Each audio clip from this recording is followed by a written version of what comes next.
POV clips have become super popular over the past couple of years, and today I want to show you how to do it. Yo, bro.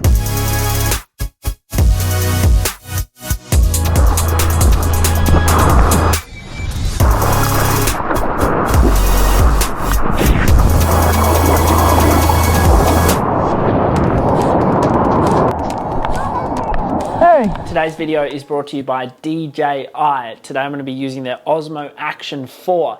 I've been using this for my POV recently and I'm really enjoying it. Some incredibly powerful settings and amazing battery life that's going to power us through. The best angle for POV is when the camera is as close to your eyes as possible. This is the POV, point of view. It's the most authentic position.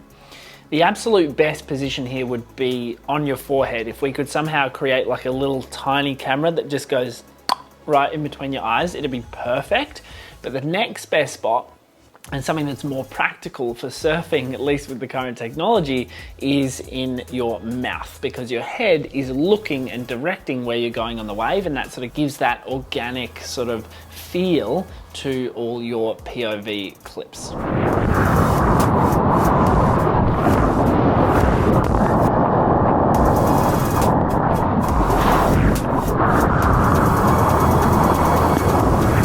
So this particular mount is a DJI mouth mount. I really appreciate this because it snaps on and off. You don't have to do the screw method. It's just like a magnet and you just clip it in and it's just like stuck there. It's really, really reliable. All right, we're going to talk about settings now. And the first thing we want to consider is field of view. And this refers to our how wide our frame is. So essentially we can have narrow field of views that would basically crop in this video here, and then we would have wide field of views that zoom out essentially and capture more footage to the sides of the frame. For surfing generally, we want wider fields of view so that we can capture as much of the wave as possible. Now, if we went incredibly wide, unnaturally wide, we'd get that sort of distorted, almost fisheye vibe at the edge of the frame. So there is a limit to this. So right now I'm really enjoying the wide field of view, not the super wide. And that's because the limits there on the field of view are determined by your FPS settings. So this is your frames per second settings. At the moment I'm shooting on 4K resolution, 120 frames per second. So that essentially means that for every second of footage that you have, there's 120 different frames within that second of footage. Now, the advantage of more frames is there's more information and we can stretch that clip out. You can imagine just sort of pulling it all apart, which creates a seamless, smooth, slow motion effect. Okay, then we can condense it together and have it at normal speed. Now, if we only had 24 frames or 30 frames in that second of footage, if we try and stretch it, there would naturally be gaps in the footage, and that's where you see slow-mo clips that are a little bit glitchy, it looks like, and that's simply because they don't have enough frames per second in the footage. Now, coming back to how this impacts the field of view, basically the higher the frame rate we go, the less wide we can go with the field of view. So if I'm really keen on, let's say, going like super wide with my field of view, then I'm going to drop the frame rate down to 60. Then I'm going to come back to the settings and I'm going to go to ultra wide. Okay, and that allows me to capture even more of the frame. Now, for me though, I actually find that the 120 frames per second is pretty powerful. I can do a lot with that creatively, but it is a lot of footage and a lot of information that you're capturing. So sometimes, again, just in case you want to go that wide field of view, you can drop it back to 60 frames and you're good to go. I've gone out with previous cameras and for whatever reason the settings changed of their own accord and it went to a narrow field of view. And I remember getting a bunch of barrels and having a really good time, thinking I was having an epic session, an epic POV session. I came in and it was all cropped and you couldn't even see that I was in the barrel, you couldn't even see my turns. It was just really disappointing. So this does make a big difference, having the right settings there. So that's really all I want to cover with settings. I'll basically get everything sorted on here at the start of the session in the car park, set all the settings, turn it off, go down the beach and I'm ready to go.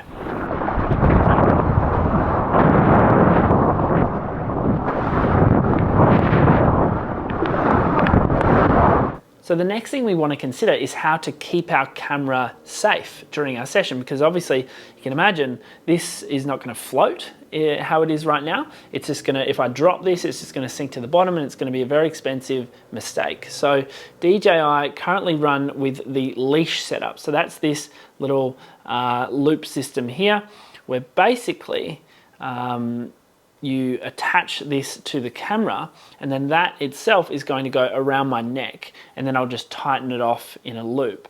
Now, I actually prefer the floaty back scenario. So there's actually products, and I've gone ahead and ordered one from a third-party supplier for the Osmo Action 4, which basically holds this setup within an orange floaty, and that way I actually forego the leash and just use the floaty, and that way if I do fall off or I somehow drop the camera, which is a rare occurrence, rarer than you would think, I only have to just come up and look around for a couple of seconds before the orange, very recognizable floaty pops up and I can swim over and grab it. I've never lost a camera that way. You definitely want to have some sort of redundancy system. One here is the leash that you can loop around your neck. There are ones that you can zip around your shoulder or something like that. I find those a little bit clunky. To be honest, I actually prefer the floaty. So just adding a floaty to this and then having it in my mouth, no leash, I find is the best way to go. Now, you may not have noticed this, but the camera's actually upside down right now, and that's totally fine because the screen is an adaptive screen. It actually flips.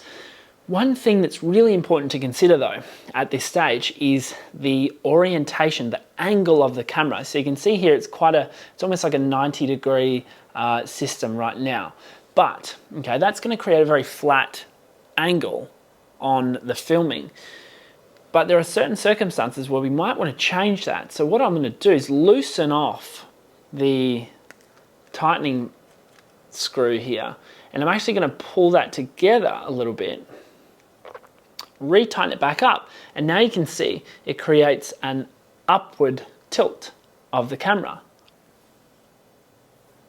So in barreling waves, when we're getting POV barrel clips, often I find I need to do a less intense version of this to actually capture the most interesting part of the wave, which is the lip when you're getting barreled. So I'll just tilt it up slightly if I'm going for barrels, and that way I can make sure that I'm filming the right part of the wave. Remember, in tubes as well, you actually often duck your head because, you know, we're trying to avoid the lip or anything. As soon as you duck your head, you can imagine you start missing the important part of the wave, and that's something that I don't like. If I've had a really good barrel and I look back on the action camera and it's not that good, then I actually feel pretty devastated. So that's something that I found really helpful. If you're doing turns though, then having pretty much a horizontal sort of 90-degree angle between your mouth and the camera, just so that it's really leveled off and you're getting that flat and forward field of view, POV, then you'll capture pretty much everything.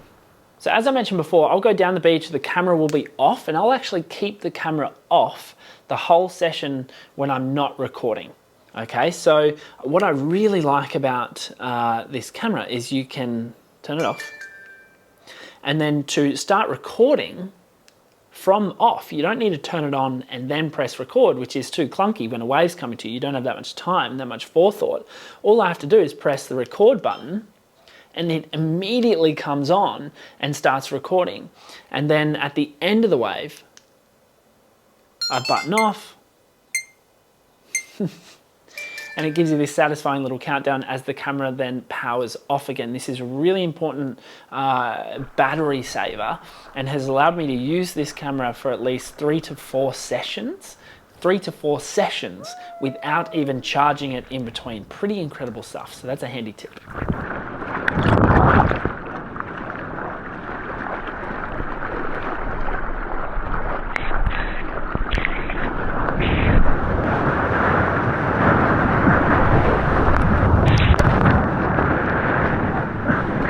Here are 3 really cool shots for you to try now that we've got our setup. Number 1, the turn and burn. This one works really well if you can watch the wave come to you as long as possible and have your surfboard in frame at the bottom, then right at the last second pivot off the tail and catch it. It makes for a heck of an engaging clip and offers a really cool perspective on wave reading. Number 2, the follow cam. I don't do this a lot because it can be a little dangerous, but the results of a follow cam where you and a mate catch the same wave together is pretty cool. The main challenge here is the wave having enough space and the right pace for you both to sit in the pocket. That's a pretty rare scenario. This one here with my friend Dylan in South Africa actually worked out pretty well, so I'm kind of stoked. It offers a lot of insights into technique and what a surfer's doing on the wave, this one. I really like it. Number 3, the tube shot. I mean, tube POVs are definitely the best by far. So if you're on that journey to getting barreled, perhaps you're waiting on the advanced roadmap, then take your camera with you. You can get all sorts of sick angles, but I think the standard one for me is the absolute best. Just know that the barrels you do get are going to feel and look a lot bigger in real life than they do on the camera.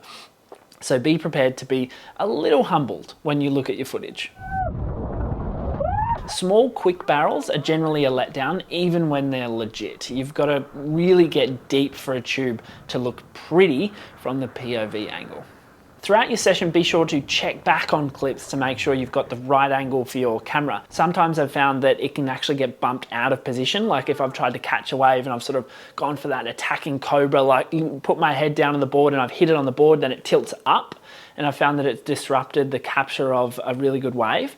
So just check throughout the session on that orientation of the mouth mount to the camera, just to make sure that you've got that optimized. One really popular question that I had when I was leading up to filming this clip is, how do you keep the lens clean? Naturally, if you're around a good beeswax zinc and stuff like that, some of that can get on the lens of the camera, which is not good for capturing nice clean footage. Also, you can run into issues where the temperature disparity between the water and the air and the sun creates fog on the lens, which just naturally kind of happens. The best strategy for this is the spit or lick and dunk. Okay, so this literally just means you spit on the lens. Hopefully you don't have too much zinc on your lips. Spit on the lens or lick the lens a lot. And so it's almost kind of creepy. But lick the lens and then dunk it underwater to wash off your saliva, and generally it'll come up super clean. If you do have any persistent sort of grime on the lens, then I'll just take my elbow, my wetsuit, and just kind of rub it like that. Just because that's I figure the least likely part of the suit to have any sort of sunscreen or anything on it. I've got into the habit now, when I see a wave coming, I'll quickly lick the lens or I'll spit on the lens, dunk, and then start recording.